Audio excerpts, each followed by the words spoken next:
ప్రభాస్ గారికి సంబంధించిన 'కల్కి' మూవీకి సంబంధించి, ఆ మూవీలో ప్రభాస్ గారి రోల్ అంటే ఆయన చేసేటటువంటి క్యారెక్టర్‌కి సంబంధించిన పేరేంటి అనేది మహాశివరాత్రి సందర్భంగా ఒక పోస్టర్ ద్వారా రిలీజ్ చేశారు. సో, ఆ లుక్ ఎలా ఉంది? ఆ నేమ్ ఏంటి? అనేది ఈ వీడియోలో మనం తెలుసుకుందాం.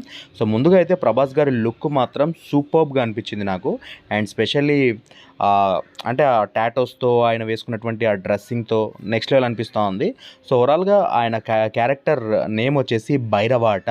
సో, 'కల్కి' మూవీకి సంబంధించి ప్రభాస్ గారు చేస్తున్నటువంటి క్యారెక్టర్ పేరు భైరవ. సో, ఈ భైరవ ఏ విధంగా అలరిస్తారో మరికొద్ది నెలలు వెయిట్ చేసి చూడాల్సిందే. థియేటర్‌లో నెక్స్ట్ లెవెల్ రచ్చ చేస్తది.